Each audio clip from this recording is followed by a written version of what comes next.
ये कोई काल्पनिक जासूसी फिल्म नहीं है बल्कि हकीकत है जिसने पूरे मध्य पूर्व और दुनिया भर में हलचल मचा दी है। ईरान की राजधानी तेहरान से सामने आया ये खुलासा दिखाता है कि कैसे इजराइल की खुफिया एजेंसी मोसाद ने अपने सबसे दुस्साहसी मिशनों में से एक को अंजाम दिया, और वो भी एक महिला एजेंट के जरिए, जिसने ना सिर्फ दुश्मन देश में घुसपैठ की बल्कि अफसरों के सबसे निजी जीवन तक पहुंच बनाई।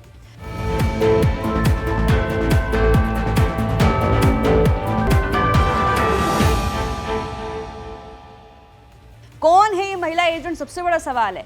इस एजेंट का नाम है कैथरीन पेरेज शेकेट, जो फ्रांसीसी मूल की बताई जा रही है। ये खूबसूरत, तेज तर्रार और खुफिया ट्रेनिंग में माहिर थी।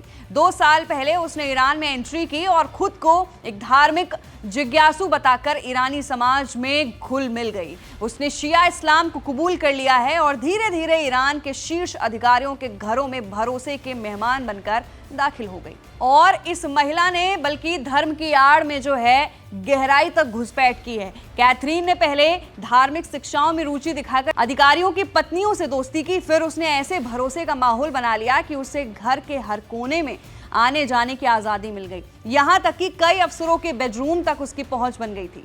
जहां ईरान की सुरक्षा एजेंसियां सामान्य नागरिकों के मोबाइल फोन तक स्कैन करती है, वहीं कैथरीन घरों की तस्वीरें, सुरक्षा ठिकानों की लोकेशन और अन्य संवेदनशील जानकारियां मोसाद तक भेज रही थी। अब ये जो हमला है, इतना सटीक कैसे हुआ? जब ईरान और इजराइल के बीच तनाव बढ़ा तो ईरानी अधिकारी अपने ठिकाने बदलने लगे। उन्हें लगा कि ये अब सुरक्षित है, लेकिन हर हमला इतना सटीक था जैसे किसी ने नक्शा और समय पहले से तय कर रखा हो। इसी से ईरानी खुफिया एजेंसियों को शक हुआ और जांच शुरू की गई। फिर हुआ ये कि कुछ तस्वीरों के जरिए राज खुल गया। जांच के दौरान अफसरों के साथ ली गई तस्वीरों और वीडियो फुटेज को खंगालते हुए एक चेहरा बार बार सामने आया, कैथरीन पेरेज शेकेट का। उसकी पहचान तब पक्की हुई जब वो कई अहम अफसरों के साथ घरेलू तस्वीरों में दिखी, लेकिन जब तक पहचान हुई बहुत देर हो चुकी थी। अब सवाल है कि कैथरीन अब कहाँ है, जिसके बारे में हम इतनी बात कर रहे हैं। अब कैथरीन गायब है। ईरान की खुफिया एजेंसी ने देश भर में उसके पोस्टर और फोटो जारी किए हैं, लेकिन ना तो उसका कोई सुराग मिला है और ना ही कोई आवाज।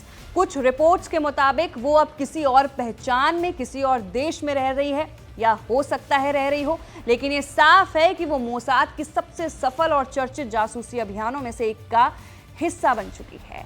तो इस रिपोर्ट में चर्चा उस महिला एजेंट की हुई है जिसने अपना मिशन सक्सेसफुल किया है और मोसाद तक हर एक जानकारी उसने पहुंचाई है ईरान में घुसपैठ करके। लेकिन अब वो कहाँ है ये किसी को पता नहीं है। तो फिलहाल के लिए ईरान इजराइल वॉर को लेकर सबसे बड़ा अपडेट है। मैं थी आपके साथ वंशिका सिंह और आप देख रहे हैं एबीपी लाइव।